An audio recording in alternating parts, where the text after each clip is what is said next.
एक मिनट काम वर्क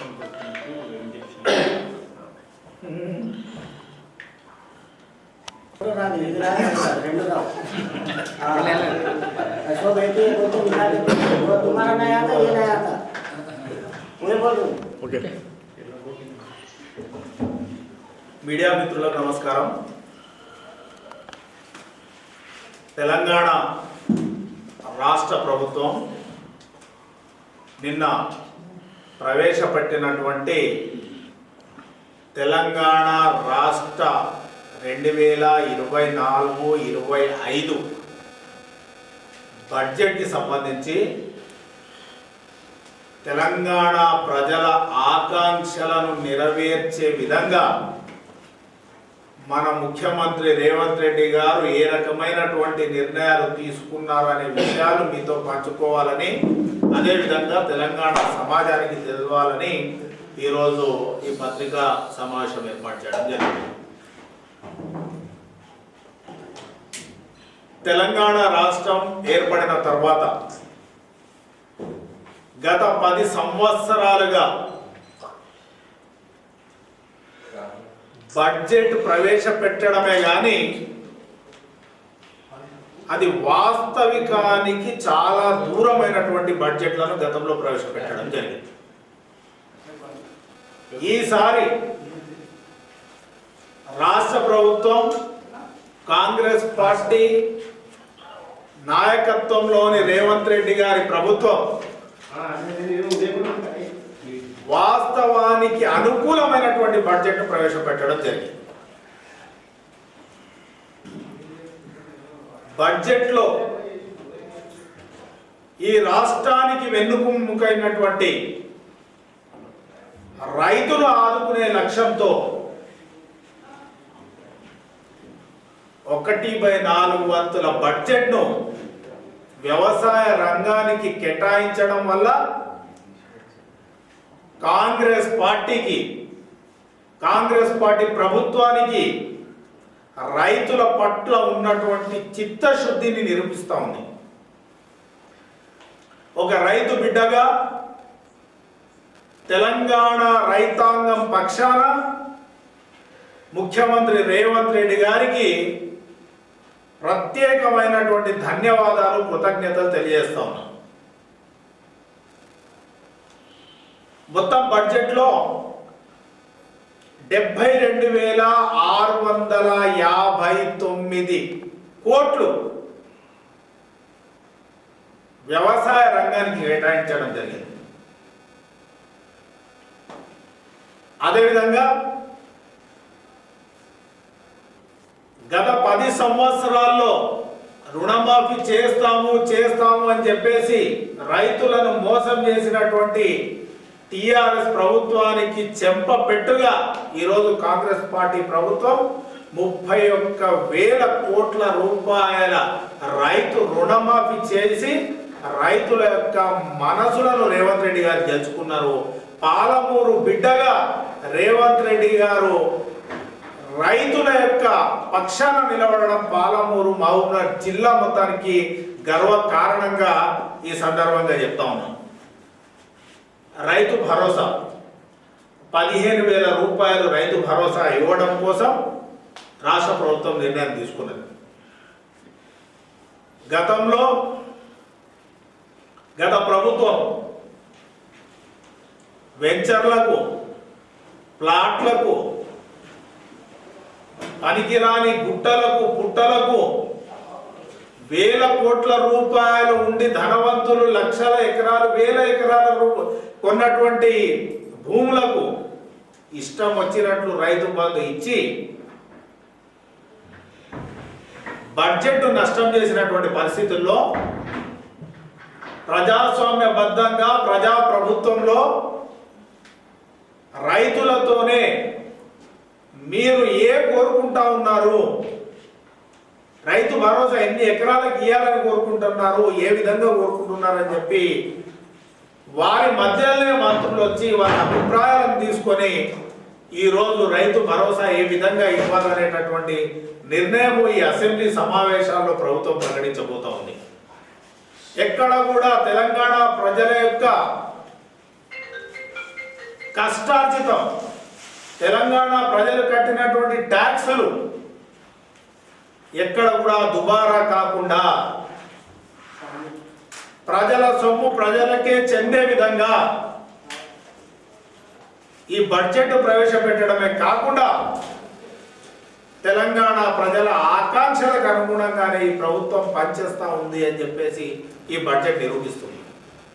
అదే కాకుండా పంటల బీమాకు సంబంధించి బీమా ప్రీమియం కూడా ప్రభుత్వమే కట్టుకోబోతా ఉంది. పంటల బీమాకు ఎలాంటి బీమా ప్రీమియం రైతు చెల్లించాల్సినటువంటి అవసరం లేదు. పంటల బీమా ప్రీమియం కూడా ప్రభుత్వమే చెల్లిస్తుంది. గతంలో వరి వేస్తే ఉరే అనేటటువంటి పరిస్థితి గత ప్రభుత్వంలో ఉంటే ఈరోజు వడ్లకు 500 రూపాయల బోనస్ ఇచ్చేటటువంటి కార్యక్రమం కూడా ఈ సంవత్సరం నుంచి ప్రభుత్వం తీసుకుని పోతా ఉంది. వరి వేయద్దు, పంటలు మార్చేయండి అని చెప్పేసి గత ప్రభుత్వాలు రైతులకు చెప్పినాయి. కానీ ఈరోజు రైతులు వేసినటువంటి వరికి మేము 500 రూపాయలు బోనస్ ఇవ్వడానికి కూడా ప్రభుత్వం ప్రతిపాదించడం జరిగింది. గత ప్రభుత్వం ధరణిని తీసుకొచ్చి ఇష్టం వచ్చినట్టు మోసాలు చేసి అదేవిధంగా రైతులను ఎంఆర్ఓ ఆఫీసులు, ఆర్డీఓ ఆఫీసులు, కలెక్టర్ ఆఫీసులు, సిసిఎల్ఏలు తిరిగి అలసిపోయినటువంటి పరిస్థితుల్లో, ఇబ్బంది పెట్టిన పరిస్థితుల్లో ఈరోజు రాష్ట్ర ప్రభుత్వం సుమారు 1,79,143 దరఖాస్తులను ఇప్పటి వరకు పరిష్కరించింది. 1,79,143 దరఖాస్తులను పరిష్కరించడం జరిగింది. త్వరలోనే ఆ ధరణి సమస్యలన్నీ పరిష్కారం చేసి రైతులను ఆదుకునేటటువంటి ప్రయత్నం ప్రభుత్వం చేస్తుంది. మేము 6 గ్యారెంటీలు ఇచ్చినాం. చాలా మంది మాట్లాడారు, అసలు 6 గ్యారెంటీలు సాధ్యం కావు, రుణమాఫీ సాధ్యం కాదు అని చెప్పేసి మాట్లాడారు. 6 గ్యారెంటీలో ఉచిత బస్సు ప్రయాణం నడుస్తూనే ఉంది. ఎల్పిజి గ్యాస్ సిలిండర్ 500కే ఇస్తూనే ఉన్నాం. అదేవిధంగా 31,000 కోట్ల రూపాయలు రుణమాఫీ చేస్తూనే ఉన్నాం. అదేవిధంగా రైతు భరోసా పథకాన్ని ఏ విధంగా చేయాలని అసెంబ్లీలో చర్చించి రైతు భరోసా పథకాన్ని కూడా పక్కడబందీగా రైతులకు ఉపయోగపడేటట్లు దొరలకు, భూస్వాములకు, కోటీశ్వరులకు కాకుండా నిజమైనటువంటి రైతు భరోసా అందేటట్లు ఈ ప్రభుత్వం ప్రయత్నం చేస్తుంది. ఎందుకంటే తెలంగాణ ప్రజల యొక్క ఆకాంక్షలను కాపాడాలి. తెలంగాణ ప్రజల యొక్క వాళ్ళ సొంతంగా కట్టేటటువంటి ట్యాక్సుల రూపంలో ఇచ్చేటటువంటి డబ్బుల ద్వారా కానీ ఇవ్వకూడదు అనేటటువంటిది ప్రభుత్వ లక్ష్యం. ఆ విధంగా ఈ రైతులకు సంబంధించినటువంటి కాకుండా ఈ మహాలక్ష్మి పథకంలో ఇంతవరకు 68 కోట్ల 60 లక్షల మంది మహిళలు ఉచితంగా ఆర్టీసీ బస్సులో ప్రయాణం చేస్తే 2,351 కోట్ల రూపాయలు ఈరోజు మహిళలకు మిగిలించినాం. చాలా మంది మహిళలు కూరగాయలు అమ్ముకోవడానికి వెళ్తారు, చాలా మంది మహిళలు లేబర్ వర్క్ చేయడానికి వేరే ప్రాంతాలకు వెళ్తారు, కిరాణం షాపులో పనిచేయడానికి వెళ్తారు, షాపింగ్ మాల్స్లో పనిచేయడానికి వెళ్తారు. అదేవిధంగా మహిళా విద్యార్థినులు డబ్బు పెట్టి బస్సు పాసు పెట్టి బస్సులకు కట్టి ఆటోలకు కట్టి డబ్బులు చదువుకోలేనటువంటి పరిస్థితుల్లో ఈరోజు మహాలక్ష్మి పథకం ద్వారా విద్యార్థులు చదువుకునేటట్లు, పేద వర్గాలు తమ డబ్బులను మిగిలించుకునేటట్లు ఈరోజు 2,351 కోట్ల రూపాయలు ఇంతవరకు ఇవ్వడం జరిగింది. 500 గ్యాస్ సిలిండర్లో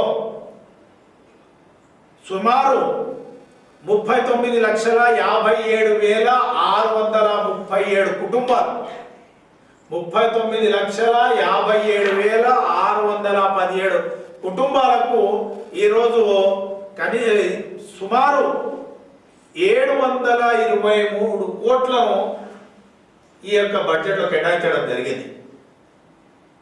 అదే కాకుండా 200 యూనిట్ల ఉచిత విద్యుత్ కోసం కూడా 583.05 కోట్లకు మందికి 2418 కోట్లను ఈ బడ్జెట్లో ప్రతిపాదించడం జరిగింది. గత ప్రభుత్వం మాట్లాడితే అల్లుడు వస్తే ఎడబట్టుకుంటాడు, కోడి పిల్లలను ఎడబెట్టుకుంటారు, మేకలను ఎడగట్టేస్తారు, 2 ఇండ్లు డబుల్ బెడ్రూమ్ ఇస్తాం అని చెప్పేసి మాట్లాడినటువంటి గత ప్రభుత్వం ఎన్ని డబుల్ బెడ్రూమ్లు ఇచ్చిందనే విషయం అందరికీ తెలుసు. అసలు వాళ్ళు హౌసింగ్ డిపార్ట్మెంట్ స్కీమ్కి 22-23 గత బడ్జెట్లో వాళ్ళు ఉన్నప్పుడు 1703 కోట్లు కేటాయిస్తే ఈసారి 9184 కోట్ల రూపాయలతో 4,50,000 ఇండ్లు ఈ యొక్క ఫైనాన్షియల్ ఇయర్లో కట్టడానికి ఈ ప్రభుత్వం నిర్ణయం తీసుకున్నది. ఇందిరమ్మ ఇండ్ల ద్వారా పేద ప్రజల యొక్క కలను గత 10 సంవత్సరాల నుండి ఏ విధంగా అయితే వాళ్ళు నాకు పక్కా ఇల్లు కావాలనే ఆలోచనతో ఉన్నారో ఆ యొక్క ఆలోచనను వాళ్ళ కలలను నెరవేర్చే విధంగా ఈ ప్రభుత్వం పనిచేయబోతా ఉంది అని చెప్పేసి ఈ బడ్జెట్ నిరూపిస్తోంది. అసలు 7 లక్షల కోట్ల అప్పు చేసిపోయినటువంటి కేసీఆర్ గారు ఆ తర్వాత 8 నెలల్లో కాంగ్రెస్ పార్టీ అధికారంలోకి వచ్చిన 8 నెలల్లో 35,118 కోట్ల రూపాయల అప్పులు తీసుకొచ్చిన వారు తెచ్చినటువంటి అప్పుల వడ్డీలతో సహా మేము తెచ్చినటువంటి అప్పులను కలిపేసుకొని 42,892 కోట్ల రూపాయలను రీపేమెంట్ చేశాం. కేసీఆర్ తెచ్చిన అప్పులకు వడ్డీని కడతా ఉన్నాం. అదేవిధంగా ఆ అప్పును తగ్గించుకోవడానికి రీపేమెంట్ కూడా చేస్తూ ఉన్నాము. ఆ రకంగా ఆర్థిక వనరులను అభివృద్ధి చేసుకొని తెలంగాణ రాష్ట్రాన్ని కాపాడేటటువంటి లక్ష్యంగా ఈరోజు కాంగ్రెస్ పార్టీ ప్రభుత్వం పనిచేస్తూ ఉంది. ఎస్సీ సంక్షేమం చాలా ముఖ్యం. దళితుని ముఖ్యమంత్రి చేస్తానని మోసం చేసినటువంటి కేసీఆర్ ఈరోజు మేము దళితుని ఉప ముఖ్యమంత్రి చేస్తాం. ప్రధానమైనటువంటి ఫైనాన్స్ డిపార్ట్మెంట్ ఆయన అప్పచెప్పినాం. అదే కాకుండా ఈరోజు ఎస్సీ సంక్షేమం కోసం వెనుకబడినటువంటి దళిత వర్గాల కోసం 33,124 కోట్లను కేటాయించడం జరిగింది. ఎస్టీ సంక్షేమం కోసం 17,056 కోట్లను బడ్జెట్లో కేటాయించడం జరిగింది. అసలు తండాలను గ్రామ పంచాయతీలు చేసారు. ఒక్క తండాలో కూడా గ్రామ పంచాయతీ భవనం లేదు, మౌలిక సదుపాయాలు లేవు. పేరుకు గ్రామ పంచాయతీలను చేసేసి చేతులు దుప్పుకున్నటువంటి పరిస్థితుల్లో ఈరోజు ఆ గ్రామ పంచాయతీల్లో గ్రామ పంచాయతీ భవనాలు నిర్మించాలి, ఆ తాండాలను అభివృద్ధి చేయాలి, ఆ తాండాలకు అండర్ గ్రౌండ్ డ్రైనేజ్ చేయాలి, వాటర్ ఫెసిలిటీస్ లేవు. చాలా రకరకాలైనటువంటి సమస్యలతో ఆ తాండాలు ఉన్నాయి. కాబట్టి తాండాలను కూడా ఊళ్ళను కూడా రక్షించే విధంగా వాటన్నిటిని అభివృద్ధి చేసే విధంగా ఈరోజు 17,056 కోట్ల రూపాయలను ఈ ప్రభుత్వము గిరిజన సంక్షేమానికి ఇవ్వడం జరిగింది. ఈ విధంగా మైనారిటీల సంక్షేమానికి వస్తే 3,003 కోట్ల రూపాయలు మైనారిటీ సంక్షేమానికి ఇవ్వడం జరిగింది. గతంలో మైనారిటీ సంక్షేమానికి ఇచ్చినటువంటి డబ్బులు వాళ్ళు గత ప్రభుత్వము మైనారిటీ సంక్షేమానికి 1,565 కోట్లు ఇస్తే అప్రాక్సిమేట్గా డబ్బులు చేసి 3,003 కోట్ల రూపాయలను ఇవ్వడం జరిగింది. ఈ 3,003 కోట్లను కూడా కంప్లీట్గా ఖర్చు పెట్టే విధంగా రాష్ట్ర ప్రభుత్వము మైనారిటీ ఫైనాన్స్ కార్పొరేషన్కి, వక్ఫ్ బోర్డుకి, ఉర్దూ అకాడమీ వాళ్లకు నిన్ననే డైరెక్షన్స్ ఇవ్వడం జరిగింది. మీరు ఏ పద్దు కింద ఎంత ఖర్చు చేయాలనుకుంటున్నారు, మీరు ట్రైనింగ్స్ కింద ఎంత ఖర్చు చేయాలనుకుంటున్నారు, మీరు లోన్లకి ఎంత ఖర్చు చేయాలనుకుంటున్నారు, ఆ పద్దులను ప్రభుత్వానికి పంపించండి. ఆ పద్దుల వారీగా వాటన్నిటినీ మనం ఒక్క రూపాయి కూడా మిగిలించకుండా మైనారిటీల సంక్షేమానికి ఖర్చు పెట్టాలని చెప్పేసి రాష్ట్ర ప్రభుత్వం వాళ్ళకి ఆదేశాలు జారీ చేసింది. ఆ విధంగా నాకు తెలిసి నిన్న రాత్రి 2-3 గంటల వరకు ఆ డిపార్ట్మెంట్ వాళ్ళు కష్టపడి మొత్తం పద్దులను తయారు చేసి ప్రభుత్వానికి పంపడం జరిగింది. ఈ రకంగా ఏ బడ్జెట్లో ప్రవేశపెట్టినటువంటి ప్రతి పైసాను ఖర్చు పెట్టే విధంగా ఈ ప్రభుత్వము వాస్తవిక బడ్జెట్ అని అందుకే చెప్తున్నాం. ఎందుకంటే ఖాళీ బడ్జెట్ ప్రవేశపెట్టడము, 1000 కోట్లు చెప్పడము, ఖర్చులు వాస్తవికంగా 50% కూడా ఖర్చు చేయకపోవడం, మళ్ళీ దాన్ని క్యారీ ఫార్వర్డ్ కావడం లాంటివి ఈ ప్రభుత్వంలో ఉండకుండా ఎక్కడ పెట్టినటువంటి బడ్జెట్ మొత్తాన్ని ఖర్చు పెట్టేటటువంటి లక్ష్యంతోనే ఈ ప్రభుత్వం పనిచేస్తూ ఉంది అని చెప్పేసి తెలియజేస్తూ, రాజు ఆరోగ్యశ్రీ మీకు అందరికి తెలిసిన విషయమే 5 లక్షల నుంచి 10 లక్షలకు పెంచడం జరిగింది. ఇంకా దాంతో పాటు 20% వారి యొక్క చాలా రోజులైనది ఆ ఎక్విప్మెంట్స్ ధరలు పెరిగిపోయినాయి, ఆ ట్రీట్మెంట్ ధరలు పెరిగిపోయినా కానీ చాలా రోజుల నుండి వాళ్ళ యొక్క రేట్లు పెంచలే. వాళ్ళ ధరలు పెంచకపోవడం వల్ల చాలా ఇబ్బందికరంగా ఉంటే మళ్ళీ 20% ఆ యొక్క రేట్స్ను కూడా రివైజ్ చేయడము, పెంచడం అనేటటువంటిది జరిగింది. అదేవిధంగా త్వరలోనే ప్రతి ఒక్క వ్యక్తి యొక్క హెల్త్ ప్రొఫైల్ను కూడా డిజిటలైజ్ చేయాలని చెప్పేసి వారికి కావాల్సినటువంటి ఆరోగ్య సదుపాయాలను, సౌకర్యాలను కల్పించాలని చెప్పేసి కూడా ప్రభుత్వం నిర్ణయించడం జరిగింది. నాణ్యమైనటువంటి విద్యుత్ ఇచ్చేటటువంటి లక్ష్యంతో 16,410 కోట్లను ఇవ్వడము, దాంతోపాటు తెలంగాణలో ఒక స్కిల్ యూనివర్సిటీని కూడా ఏర్పాటు చేయాలనేటటువంటి లక్ష్యంతో ప్రభుత్వం పనిచేస్తుంది. అదే కాకుండా 500 కోట్ల రూపాయలను యూనివర్సిటీల అభివృద్ధిలో కేటాయించారు. అసలు ఈరోజు పరిస్థితులు యూనివర్సిటీలో చూస్తే టీచింగ్ స్టాఫ్ లేదు, నాన్ టీచింగ్ స్టాఫ్ లేదు. కొన్ని యూనివర్సిటీల్లో అయితే మేము యూనివర్సిటీలు ఇచ్చినప్పుడు రాజశేఖర రెడ్డి గారి నాయకత్వంలో కొత్త యూనివర్సిటీలు ఇచ్చిన తర్వాత ఆ యూనివర్సిటీ దిక్కు మళ్ళీ చూసినటువంటి పరిస్థితులు లేవు. అలాంటి పరిస్థితుల నుండి ఈరోజు ఆ యూనివర్సిటీలను అభివృద్ధి పరిచే లక్ష్యంగా విద్యార్థులను, విద్యను అభివృద్ధి చేసే లక్ష్యంగా తెలంగాణలో ఉండేటటువంటి విద్యార్థులు జాతీయ, అంతర్జాతీయ స్థాయిలో వాళ్ళు మెరిసే విధంగా ఈ ప్రభుత్వము చర్యలు తీసుకోవడానికే 500 కోట్ల రూపాయలు యూనివర్సిటీల అభివృద్ధికి, అతిపెద్ద యూనివర్సిటీ అయినటువంటి ఉస్మానియా యూనివర్సిటీకి 100 కోట్ల రూపాయలు, ఉస్మానియా యూనివర్సిటీకి, అదేవిధంగా మహిళా యూనివర్సిటీకి 100 కోట్ల రూపాయలు, మిగిలిన యూనివర్సిటీలకు మిగిలినటువంటి డబ్బులను కేటాయించి ఆ యూనివర్సిటీలను అభివృద్ధి చేసేటటువంటి లక్ష్యంగా పనిచేస్తూ ఉంది. అదే కాకుండా చాలా ఈ ప్రభుత్వంలో, తెలంగాణ రాష్ట్ర ప్రభుత్వంలో గురుకులాలను ఏర్పాటు చేస్తారు. ఆ గురుకులాలు ఎస్సీ, ఎస్టీ, బీసీ, మైనారిటీ, అసలు చిన్నప్పటి నుంచి పిల్లలను వాళ్ళ కులాల వారిగా, వాళ్ళ మతాల వారిగా విడగొట్టేసి వాళ్ళ యొక్క ఆలోచన విధానాన్ని ఆ రకంగా మలిస్తే రాబోయేటటువంటి భవిష్యత్తు తెలంగాణ చాలా కష్టమవుతుందనే ఆలోచనతోని కులాలు, మతాలు, వర్గాలు, వర్ణాలు లేకుండా అందరూ కలిసి ఉండే విద్యా విధానం కావాలనే ఆలోచనతో మన రాష్ట్ర ముఖ్యమంత్రి గారు ఇంటిగ్రేటెడ్ హాస్టళ్లను ఏర్పాటు చేయడానికి ఈ ప్రభుత్వం నిర్ణయం తీసుకున్నది. ఆ ఇంటిగ్రేటెడ్ హాస్టల్స్ కనీసము ఒక్కొక్క కాన్స్టిట్యున్సీలో ఉన్న హాస్టల్స్ అన్ని ఒకే దగ్గర, సుమారు ఒక 20 ఎకరాల స్థలంలో అన్ని ఒకే దగ్గర చేర్చి సమీకృతంగా అందరూ కలిసి ఉండేటటువంటి విధంగా చేయాలనేటటువంటి లక్ష్యంతోనే ఆ రకంగా తీసుకోవడం జరిగింది. ఈ సంవత్సరము స్టార్ట్ చేయడం జరుగుతుంది. దాంతోపాటు ఇరిగేషన్ కూడా చాలా ప్రాధాన్యత ఇవ్వడం జరిగింది.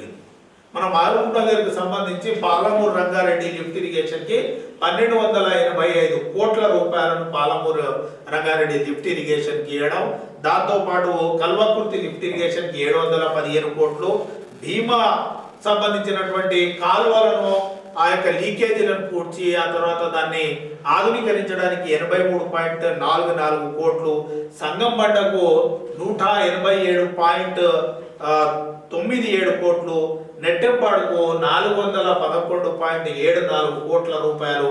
ఈ రకంగా మహబూబ్ నగర్ జిల్లాకు సంబంధించినటువంటి ప్రాజెక్టులకు కూడా మహర్దశ వచ్చేటట్లు మహబూబ్ నగర్కు సంబంధించి పాలమూరుకు సంబంధించి మన జిల్లాకు సంబంధించినటువంటి మన నాయకుడు రేవంత్ రెడ్డి గారు ఇంత అద్భుతమైనటువంటి బడ్జెట్ను ప్రవేశపెట్టి తెలంగాణ ప్రజల యొక్క మనసులను చూరగొన్నందుకు ఆయన యొక్క రేవంత్ రెడ్డి గారికి మా అందరి పక్షాన కాంగ్రెస్ పార్టీ పక్షాన కృతజ్ఞతలు, ధన్యవాదాలు, శుభాకాంక్షలు తెలియజేస్తున్నాను.